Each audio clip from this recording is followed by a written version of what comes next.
Hi, thanks for stopping by to watch me, Leah, cook kosher. Today I want to show you how to make a super simple, easy apple pie. So I'm going to use my handy kitchen gadget here that peels, cores, and slices, because that'll make quick work of that.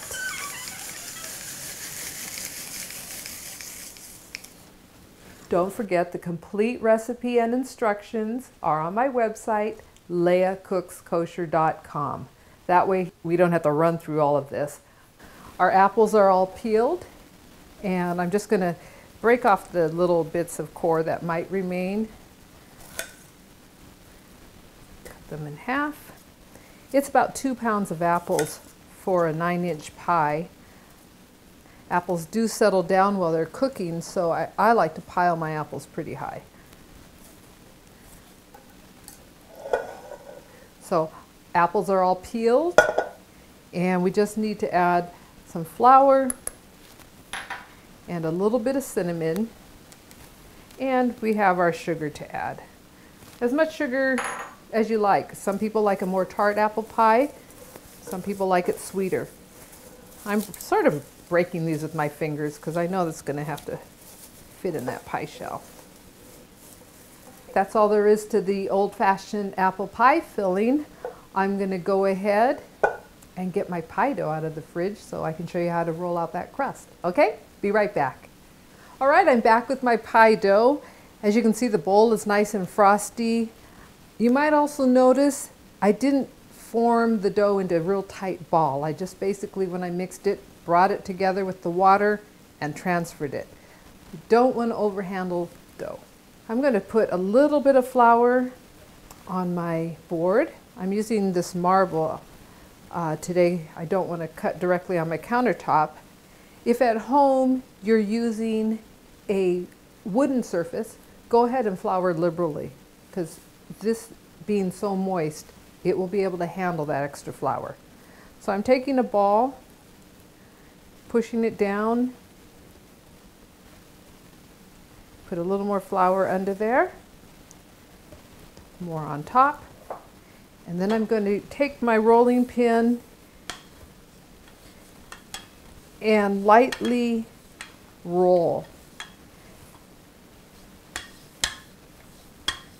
Now when you roll, you want to be going up, not down, otherwise your crust will smash into the surface. You want to just work it around into a nice circle. I can feel it sticking. I'm going to use my bench scraper, and I am going to lift this dough so I can add more flour underneath. Plop it back down and roll. See how much easier it moves now? And I'm sort of directing where I want it to go so I can get a nice circle there. Now, how do you know how big of a circle to make? It all depends on the size of your pan. This is a new pan. I feel like it looks small. It's a 9-inch. So we have the base, we have that much of the side, and we want for the bottom layer of this apple pie to hang out a 1/2 inch. So I need to account for that much distance. If I flip it over, I see that that's going to be just about right. But I'm going to trim some of those rough edges. I'm going to use my bench scraper, and I am going to lift that pastry up, bring my pie pan over, and gently lift, putting it about halfway into the pan, and then I'm going to quickly fold that over. I'm lifting it into the pan so it will fold into the natural contour of the pan. Otherwise, the crust won't sit in. If you stretch it out, that makes the crust also stretch, which isn't a big deal in a filled pie, but it would be a big deal a pre-baked pie shell. It would shrink in. Now, you can see in the bottom of that pan all that marbling. That's what's going to give you your nice flaky layers in your pie crust. I only want my crust to hang about a ½ inch beyond the rim of the pan. So I'm feeling it with this finger and I'm cutting it off so that I don't have too much after I put the top layer on. So there's our bottom crust, and we can actually now fill it with the apples. I'm going to lay them into the pie crust so I can get as many in as possible. I have quite a bowl full here. I'm not sure if I'll need them all, but there's nothing better than snacking on fresh apples with cinnamon. And because apples do shrink as they cook, I am going to go kind of high.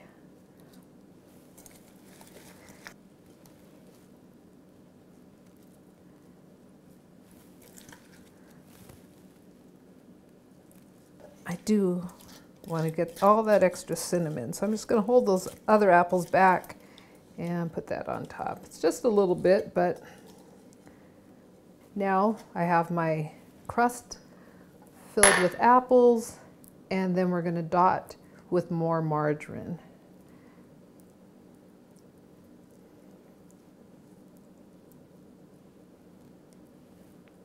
Let's put that right on top. And now I'm going to set that aside and roll out the top crust. A little more flour, and the top layer will take less dough than the bottom one did, but you can always trim off the extra. So I start by just pressing together. I'm not kneading it together. I'm just gently pressing it. Press, press, press. More flour on top. And because the pastry is so moist, that extra flour is not going to make it tough. I feel resistance to any more movement out, so I'm going to lift. I've been making pie since I was a kid. We used to have about 9 apple trees in the backyard. So every fall, well, it's starting in August, we used to have plenty of apples to play with. Okay, I'm going to gently push that out, maintaining the same thickness across the entire disc. Just rolling it out. I think that's pretty good. Now, this always reminds me of 9th grade home ec when we were taught how to flip this pie dough. It's very simple. Flip and pull it over, and then quarter turn like that. And I'm not pressing down, light, light, light, romance it. And I'm cutting diagonal slashes. And then I'm going to take my pie,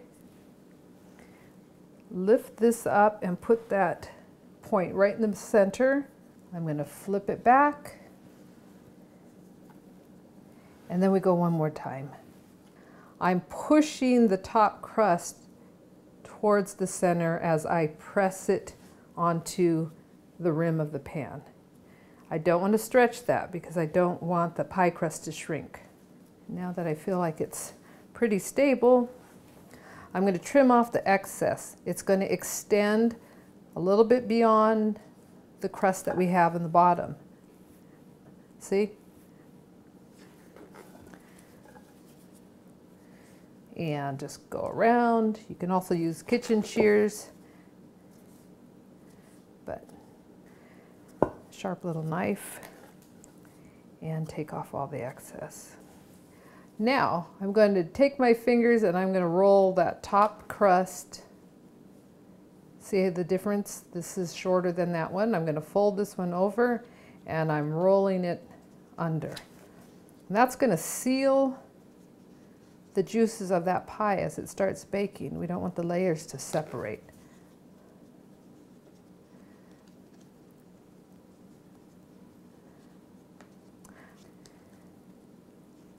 Okay, so we've rolled that under, but we're not done yet. I am going to take my fingers and gently press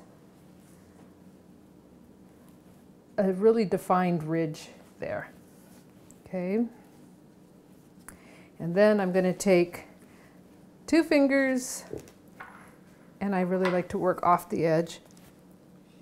2 fingers and this pointer finger and just push.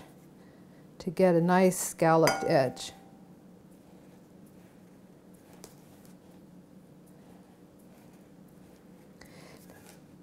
Pies bake at high temperatures to start, so I'm going to do this one at 425. But before I put it into the oven, I'm going to go ahead and brush the top with a little egg wash.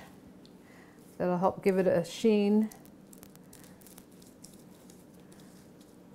If you like, you can sprinkle the top with, the big sugar crystals, but this is my commitment to natural foods. We're going to leave that off. Right, there's our perfect apple pie ready to go into the oven. It could take about 45 minutes. I'll see you back here. Wow. Okay, you notice I covered it with a foil tent because I felt it was getting too brown. Well, look at that. Beautiful. Maybe you could even hear some of that dripping. Okay, my apples are nice and tender, and they'll continue to cook, so I don't need to leave that in any longer. I did put the pie on a sheet pan so that it would catch the runoff, these juices that are bubbling, as you can see here on the side. Wow. I'm just going to put this to cool on my wire rack, and that is a beautiful pie. Another apple favorite for the holiday coming up. If you want to save your apple crown cake for Rosh Hashanah, be sure to bring this out for Sukkot.